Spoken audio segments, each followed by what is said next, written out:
It's Sunday, November 8th, 2015, and I'm interviewing a woman who moved to Kentucky and is now working for campus outreach at Eastern Kentucky University. Okay, so how long have you lived in Richmond, Kentucky? Lived in Richmond, Kentucky for 5 years now, going on my sixth, but I lived in Lexington, so this will be my 8th year in Kentucky. How has the town of Richmond changed over the years? Oh, wow. So when I first came to Richmond as a freshman in college, um, there was hardly anything here.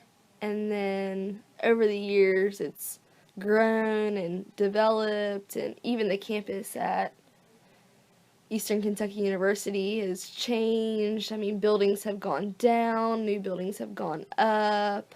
We have new restaurants. You don't feel the need to go to Lexington to enjoy a nice meal or have a fun experience. We have um, all these new local businesses that are thriving. We have bars that are changing constantly on Main Street. We have that new shopping mall over off the bypass and the exit off 75, which is full of, again, restaurants and new stores. And so a lot has changed in Richmond in the last 4 or 5 years. Can you name a few of the businesses that have gone up since you've been here? Yeah, so local businesses that are thriving. One that sticks out in particular is Purdy's Coffee Shop. That's new since I've been in Richmond. And then also other just awesome chains like Cane's and another Jimmy John's and what else is new? There's so many new things. I'm trying to think of which things were here when I first got here and what's here now. Can you name a few that have gone down?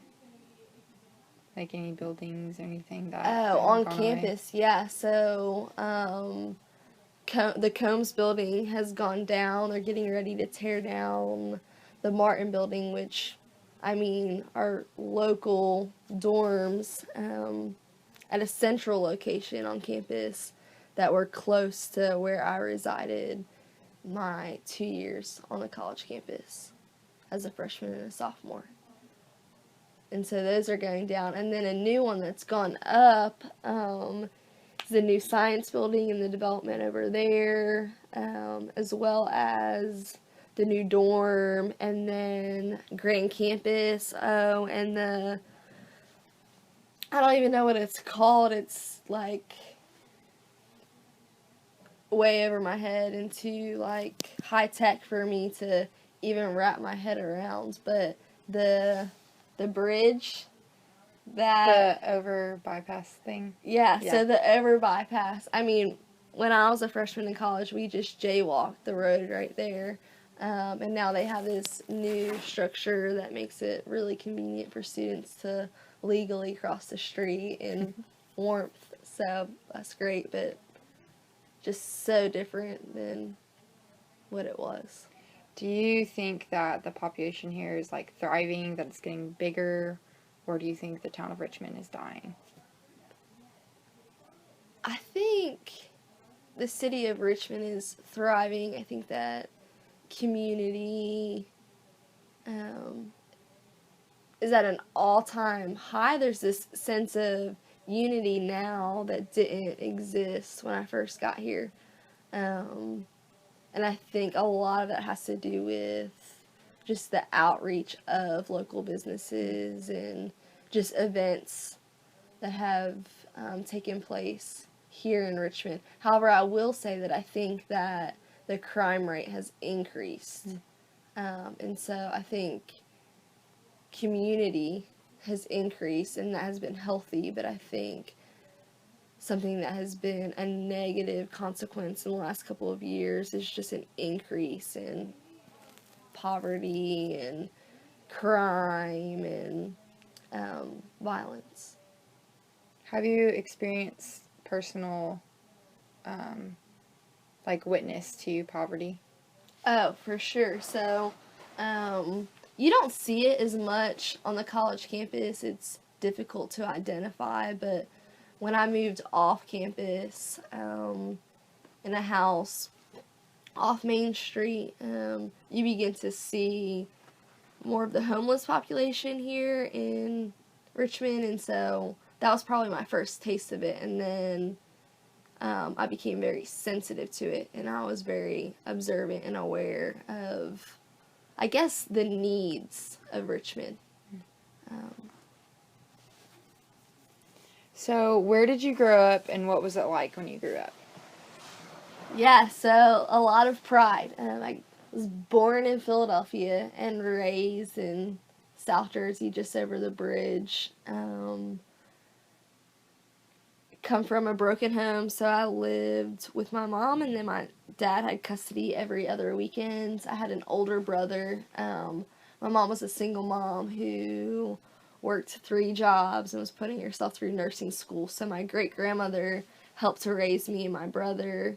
And so, relatively dysfunctional, I guess I would say, for a lot of my background in history and just those early stages of life. But a lot of innocence too, and fun, and yeah. Can you tell me about what it looked like when you were growing up in terms of danger? I know you've told me a story about sleeping just with your grandma and being scared. And so can you just tell me a little bit more about that? Yeah, for sure. So, just the culture of where I lived, being so close to the city and near Camden, which is top in the charts for just violence and crime. I was scared a lot. So in our small town, we lived on the rough side of the tracks, and I lived across the street from this apartment complex, and there was a variety of different people over there, and it was just kind of suspect, which made me really fear for my life a lot of the times. And so there'd be nights where it'd just be me and my great grandmother, who was in her 80s, and so not really in a position to really protect our family. And I mean, neither was I. I was just a young girl, but I would have a hard time sleeping at night, and sometimes I would sleep with a steak knife as if that were gonna do anything. But just the heightened level of awareness, because there were things going on around me that led me to feel unsafe. Very real things. Do you think that's shaped just the way you are in Kentucky and how you compose yourself, and with the crime rate here, like you mentioned, are you comfortable with the crime rate here, or are you scared here as well? Oh no, okay, so Kentucky is just very warm and welcoming and very different. The whole culture of the South is very different than the Northeast, and so the crime rates here don't threaten me at all. And maybe that is in part because I've been so exposed to it and have experienced it at a large scale. So now, just at a small local scale here in Richmond, it doesn't seem as prevalent. And so, no, I don't think that it's as big of an issue here. And if it is, maybe my skin is just calloused over the years, and so I just feel like I'm able to protect myself because of the defense mechanisms that I've built up over the years, this survival of the fittest mentality. And so lately we've witnessed the way the community has came together for Officer Ellis, and how we're all in support of just his death and his family. And I know that you mentioned how you love the unity of the town, and I was just wondering if that's the way your town was when you grew up. Was there unity in your town, or was it separated and no unity? yeah, so because it was a small town, there was a sense of of unity and rather than division. However, there were means of division, like, interposed in all of that. And so, yes, you have the culture of a small town, and so everybody knows everybody, and there's that aspect. But with that comes the gossip and lack of privacy and things like that too. So, yes, a sense of unity, but also means of division. In my class specifically, we're just studying women and how they really have been segregated against, and their fallen leaves and missing pages. And do you feel like women in New Jersey and where you grew up, and were they kind of walked on? What did that look like for you? And even here today, do you feel like women are kind of looked down upon, or do you see women standing up and being independent and owning businesses and doing what they should be doing? Yeah, so in New Jersey, when I think of women, I think of strength and independence and very successful, and my model for that specifically is my mom. And so I saw that to be true, though, with other women over the course of my time growing up there, whether it be coaches or teachers. And so I think that's a little bit different maybe than here in Richmond. But there was just this contrast, and I think there's been a lot of growth and development over the years, and I think, yes, there's still there's just evidence of how women are oppressed, but I think that we've come a long way, and I think that in part some of that has come from some of the movements that have began up north and have kind of trickled down to the south. I was thinking about Mary Jane Warfield Clay when you were talking about your mom. Her husband went away, and she was stuck at home taking care of the kids and taking care of the house and just doing every responsibility, finances. Do you feel like that's what your mom did for you as you were growing up?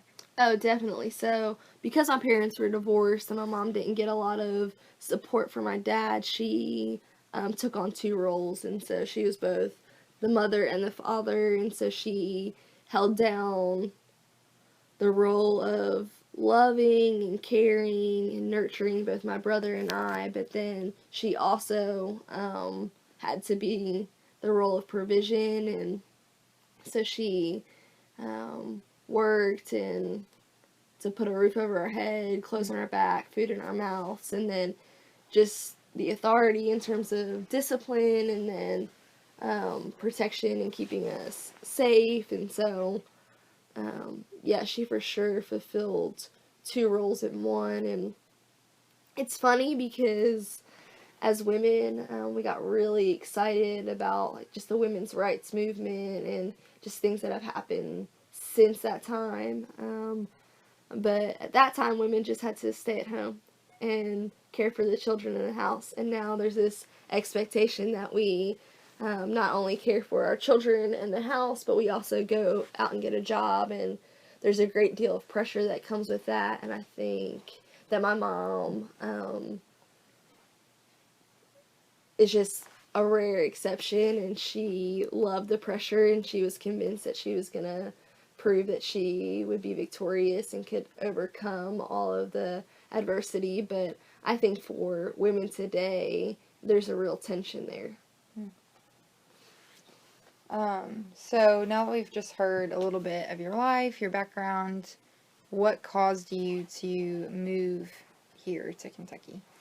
Okay, so when we originally moved to Kentucky, I was a freshman in high school, and my stepdad's job brought us to Kentucky. And so we lived here my freshman year, my sophomore year. Those were 2 years. And then my family relocated to North Carolina, and I returned. And so I returned for school to get an education at Eastern Kentucky University.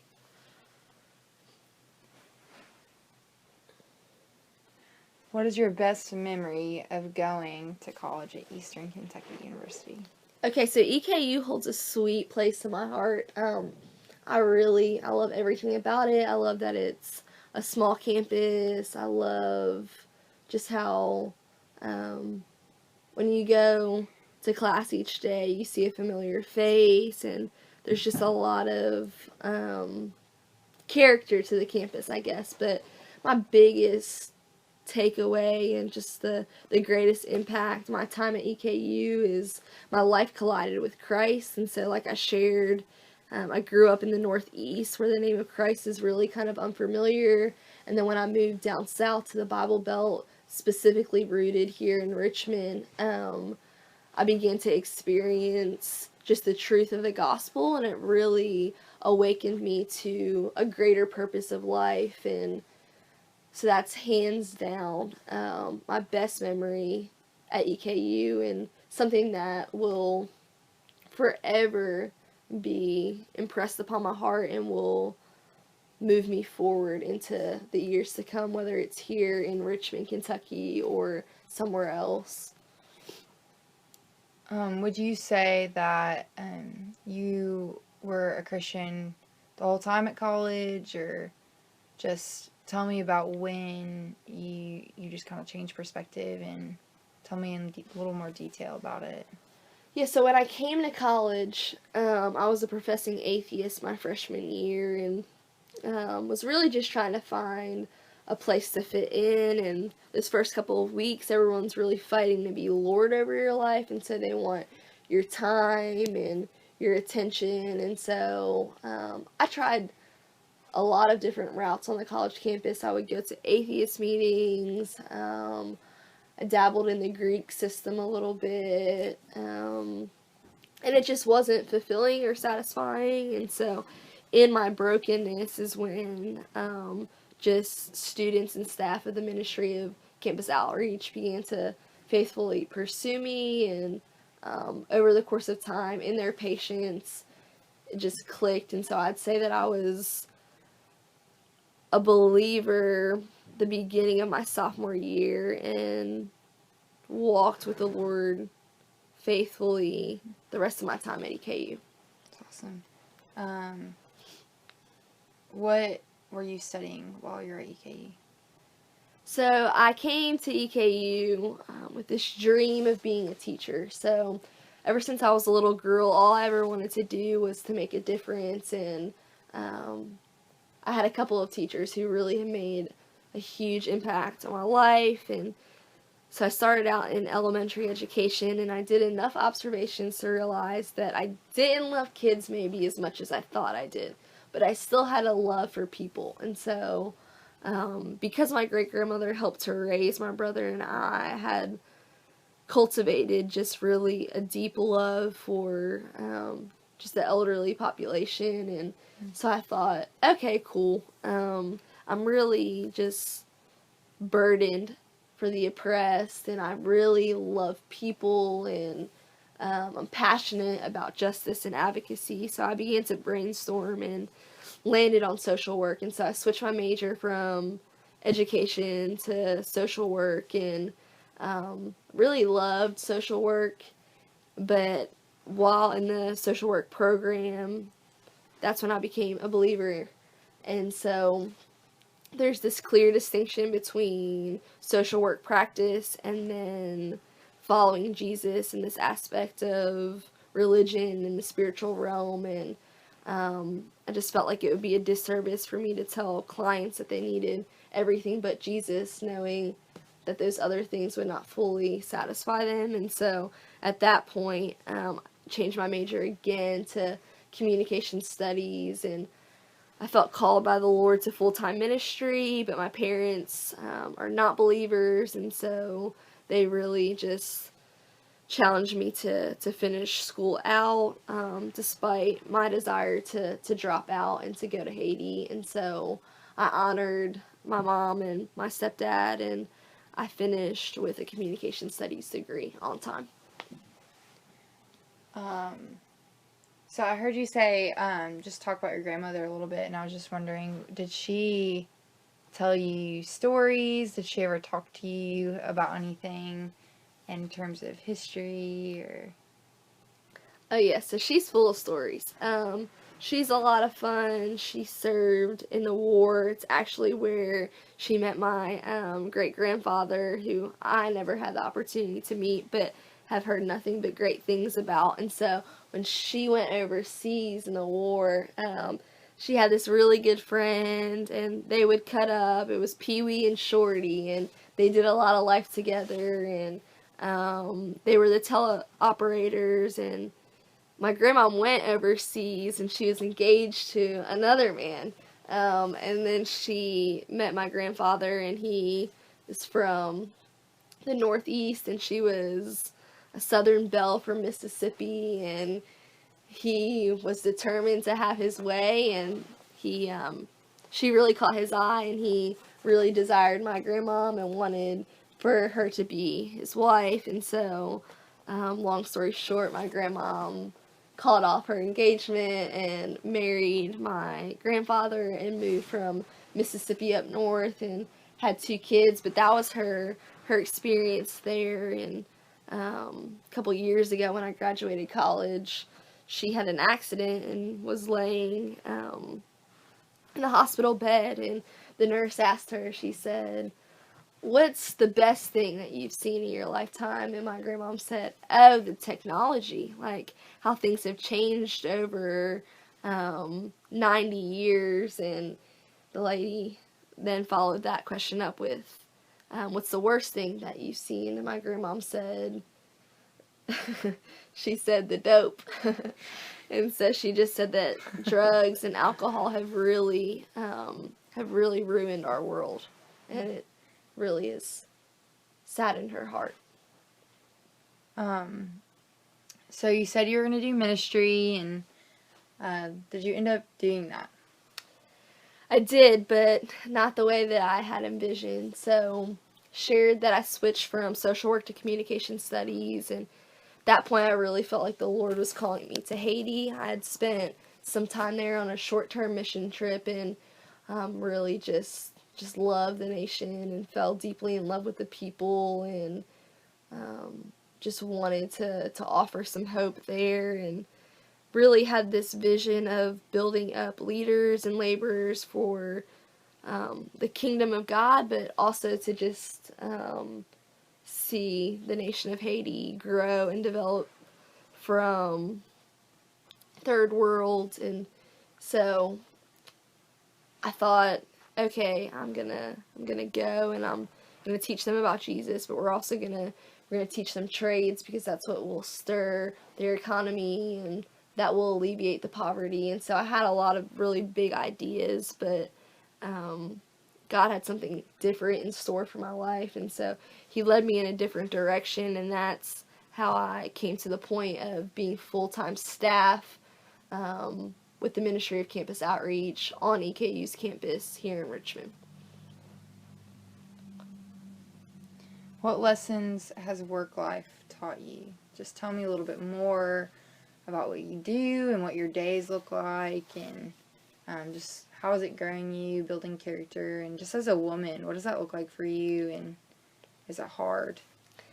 Yeah, so I'm not really sure how familiar people are with the job of full-time ministry. It's kind of a foreign concept, really, but and at times I don't even understand my job title or my role or responsibilities, but it's hard. In the eyes of others, it's maybe this glamorous position of you just doing all you can to help people, and that's true. But it's long days, and from the perspective of a woman, it's very relational, and it just requires a lot of time and energy, but also it just really appeals to you emotionally. And so there are days where I come home and unlike a typical 9 to 5, it's like you can't just leave it at the door. And so you bear the burdens of others, and there's a lot of baggage that comes with that, and it feels really weighty at times. And so it's a really difficult job, and I think it's especially difficult for women and single women like myself, who are doing it alone, who are trying to just navigate by themselves. But there's perks to that as well, because with this job it frees you up to really give yourself away fully to students. And so what a married woman can't do, I can. And so there's no need for her to overcompensate, but together as a team, we all help each other in different ways, and we all have different strengths and weaknesses. And I think that's really what's allowed for us to be successful and bear fruit as a ministry the last couple of years. I know that you work with 2 men. Is it hard to work with 2 men, and do they encourage you, or is there ways that they are downgrade you, and do they just not hold you to the standards that they hold themselves sometimes?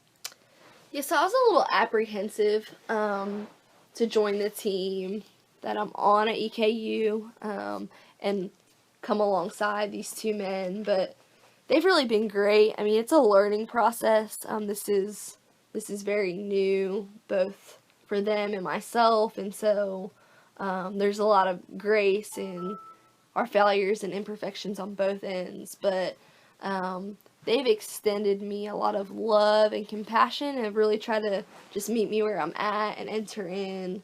And they're married, and so I think that that's helpful. I think that their wives have helped to really mold them into men that have a basic understanding for the feelings and emotions of women, and just how they operate, their design, their wiring, and things like that. So they've done a really good job of just championing me and encouraging me in my role, and I think that they're thankful to have somebody to represent and to advocate for the women at large. It's an area that they can't really enter into, and so it's been unreached in a sense. And so they've been great. I think in subtle ways, I've been made to feel like I'm not of value or worth, and I don't think that that's intentional by any means by them, but the way that they do ministry as men on the college campus just looks different than the way that I do ministry, because it has to. And so just recognizing the difference in roles and responsibilities, even though it's a similar job title. So as a woman, do you feel like it's an obligation to get married, to have children, to do that role? Are you confident in just going against the grain and doing what you're doing, and not the traditional woman role in the eyes of the world? Yeah, so of course, I mean, there's a lot of pressure to get married and start a family, but I will say this, I'm really thankful, because with that pressure that really exists here, more so in the Bible Belt and in Richmond, Kentucky, than in the Northeast where I grew up in New Jersey, there's this increased desire for women to have a job and a greater appreciation. And so I feel like where I'm at right now is okay, and I feel confident going against the grain. But at times it's difficult when, I mean, the world is telling you one thing and you're fighting to